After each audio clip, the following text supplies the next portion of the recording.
एक बहुत पुराना लॉजिक है, अगर उसके अगेंस्ट आप ट्रेड प्ले करते हैं ना तो बहुत बहुत अच्छा रिवॉर्ड आपको मिलेगा। आमतौर पे आप कभी भी जब चीजें प्लान करते हैं उसमें क्या होता है कि एक मॉर्निंग का मूव होता है, मॉर्निंग का रेंज होता है, हाई एंड लो। आपने सुना होगा, हर बार लोग इस बात को बोलते रहते हैं कि डे लो को ब्रेक करता है तो शॉर्ट करो, डे लो जो आपका डे हाई होता है उसको ब्रेक करता है तो लॉन्ग करो। बट ये ना बहुत ज्यादा लीनियर, बहुत ज्यादा फ्लैट तरीके का रूल हो गया, and most of the time it doesn't work in the market, okay. And इसके अगेंस्ट एक बेट था और इसने बहुत बहुत बेहतरीन तरीके का रिवॉर्ड करा है। और this is called the impulsive move. जहां तक जाना था ये दे दिया है, अभी देखते हैं इसको डिकोड करते हैं, तोड़ कर आपको समझाने की हम कोशिश करते हैं, so that you could have better understanding. और नेक्स्ट टाइम जब इस तरीके का मूव आप देखो तो उस मूव को बहुत बहुत अच्छे तरीके से प्ले कर सको। Just understand the whole thing in this way. कैसे? ये स्टॉक बढ़िया था, कल साइडवेज था और थोड़ा सा डाउन ट्रेंड का भी सीन इसमें देखने को मिला था। डाउन ट्रेंड नहीं था कल का, ये पूरा पूरा साइडवेज था। One golden rule you can write, और इसको याद कर लो, दिमाग में फिट कर लो, कि all the massive move begins from the narrow range only. All the great move in stock begins from the narrow range only. आप इसको अगर क्लोजली ऑब्जर्व करते हो, अच्छे तरीके से देखते हो, देन यू विल रियलाइज कि यहाँ पर जो भी बना था, जो भी इस पर्टिकुलर जगह पे हमारा एक रेंज क्रिएट हुआ था, जो कि मैं बात कर रहा हूँ प्रीवियस डे का, ये प्रीवियस डे का रेंज बहुत ही नैरो रेंज बन रहा है यहाँ पे। छोटा सा रेंज है, 1306 दिया हुआ और 1291। इतने हाई प्राइस के स्टॉक के लिए इतना पॉइंट्स बहुत बहुत छोटा सा पॉइंट होता है। It is not at all a big deal. ये बहुत ही सिंपल तरीके का पॉइंट्स है, बहुत छोटा सा रेंज बन रहा है जहां पे आप इसको नैरो रेंज के कैटेगरी में आप रख सकते हो। Narrow range is like a relative term. Narrow range का मतलब कोई सा प्रॉपर डेफिनेशन नहीं है। एक स्टॉक का जनरल जो चलने का ट्रेंड होता है, जनरल जो मूव करने का उसका एक साइज होता है, जो पॉइंट्स होते हैं, उसके रिस्पेक्ट में बहुत कम अगर वो मूव करता है, बहुत छोटी सी जगह पे रहता है, तो उसे हम लोग नैरो रेंज बोलते हैं। That is called the narrow range. अब यहाँ पे जो स्टॉक था ये नैरो रेंज में यहाँ पे बैठा हुआ है। इसमें एक ब्लास्ट होना तय था, एक मूव आना इसमें तय था, ठीक है। You miss the morning move because यहाँ पे मॉर्निंग में देखोगे तो मार्केट ओपन हुआ है, जैसे ही स्टॉक का ओपनिंग होता है, ओपनिंग होते ही इस पर्टिकुलर जगह पे हमारा हाई और लो का फॉर्मेशन करता है। Here you get the formation of high and low. और ये हाई एंड लो का जो फॉर्मेशन हो रहा है, इसके बीच का गैप बहुत ज्यादा है। तो problem with the playing this trade is कि यहाँ पे स्टॉप लॉस का साइज ज्यादा बड़ा हो जाएगा, और आप मार्केट में अगर सरवाइव करना चाहते हो, यहाँ पर रहना चाहते हो लॉन्ग टर्म के लिए, तो आप कभी भी ये बड़े साइज का जो स्टॉप लॉस होता है ना, ये अफोर्ड नहीं कर सकते हो। If you keep playing with a big stop loss size, तो आपका पूरे 5 दिन 8 दिन का जो प्रॉफिट होगा, एक दिन में लेकर चला जाएगा। एक दिन में लेकर चला जाएगा, सीधी सी बात है, आप समझो बात को।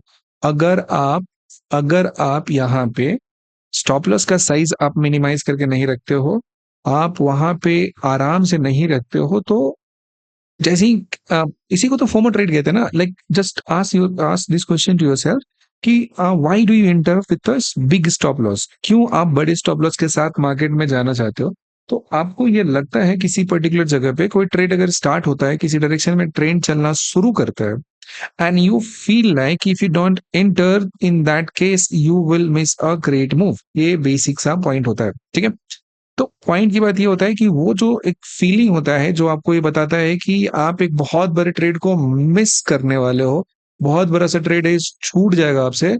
In that particular case, in that specific case आप बहुत बड़े रिस्क के साथ इंटर कर जाते हो। पोजीशन साइज आपका बड़ा होता है, स्टॉप लॉस बड़ा होता है, और उसी केस में जब मार्केट आपके एक्सपेक्टेड डायरेक्शन में नहीं चलेगा, जो कि 90% प्रोबेबिलिटी है कि ऐसा ही होने वाला है, क्योंकि वो इस तरीके का प्राइस मूव कराया जाता है कि साइकोलॉजिकली सारा लोग ऐसा ही सोचे, वो एक ट्रैप होता है।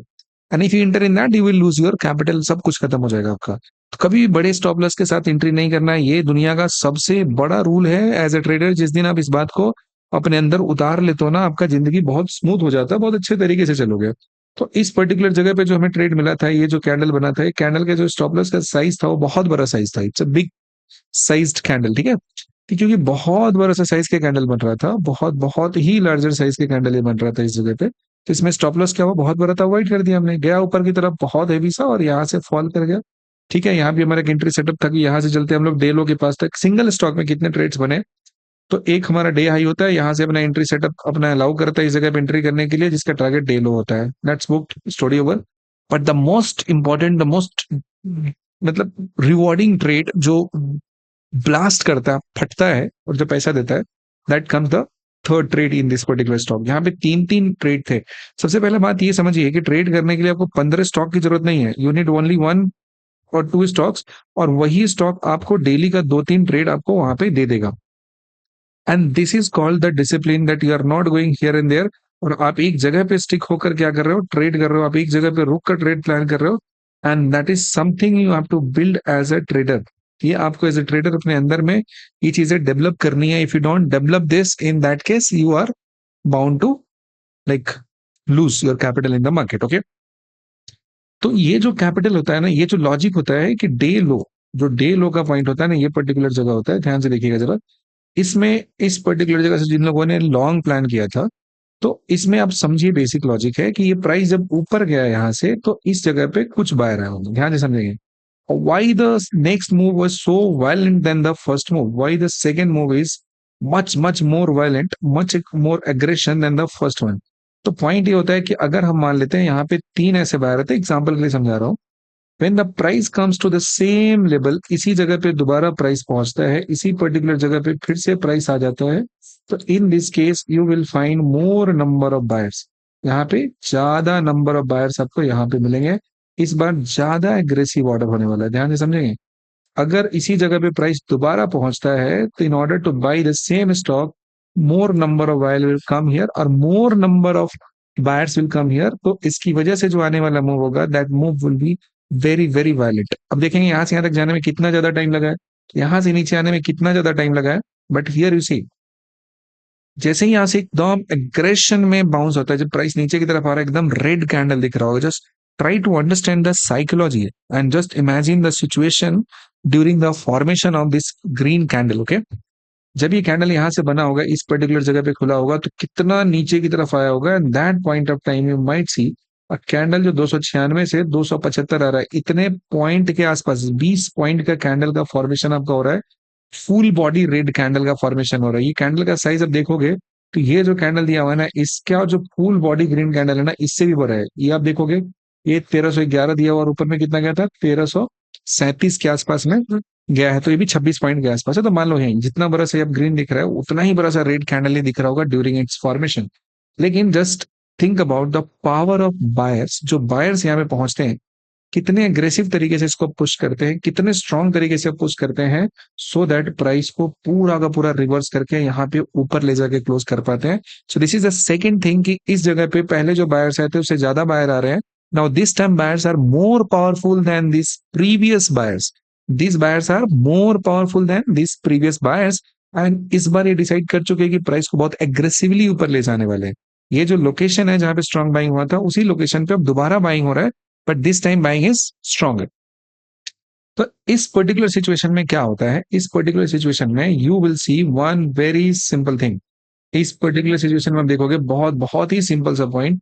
वो ये होता है कि जैसे ही क्लोजिंग होता है, आपको यहाँ पे एंट्री प्लान करना है, क्योंकि इतना स्टॉप लॉस नहीं ले सकते। तो जो नेक्स्ट इमीडिएट हमारा स्विंग में होता है, वो हमारा एसएल हो जाएगा। तो 99 ये हो गया और ये कैसा 84 हो गया, तो लगभग लगभग 15 का एसएल हो गया। और ये यहाँ पे देखोगे 36 मिल रहा है, यानी 1:2 का ट्रेड बन रहा है। जबकि ऊपर में गया है तो 53 तक गया है, 50 पॉइंट ऊपर की तरफ मुझे मिला है, 15 1:3 का ट्रेड यहाँ पे मिला है। तो बहुत ही सिंपल तरीके की एग्जीक्यूशन है। And now next time when you are going to short a trade at the day low, and जो ऑलरेडी एक मूव कर चुका है, ठीक ठाक डिस्टेंस चल चुका है, उस केस में उस स्टॉक को शॉर्ट करने से पहले सोचना वहां पे शॉर्ट नहीं करना है। If you short that trade at the day लो, तो आपका वहां पे 90% प्रोबेबिलिटी है कि आप ट्रैप हो जाओगे। डे लो ब्रेक नहीं होता है, मोस्ट ऑफ द टाइम वहां से एक बाउंस होता है। कंडीशन ये होना चाहिए कि जो रेंज आप देख रहे हो ना, the range should be wide. Range कैसा होना चाहिए, वाइड होना चाहिए। और डे हाई निकालने के बाद कोई आमतौर पे मूव नहीं देखने को मिलता है। अगर रेंज वाइड अगर गया है, तो देखोगे रेंज बहुत अच्छे तरीके से निकाला है, but what is the move after this, there is no move. Okay, तो इस छोटी सी बात को याद रखेंगे, then you will get great opportunity in the market. बाकी यहाँ तक देखने के लिए आपका बहुत बहुत धन्यवाद।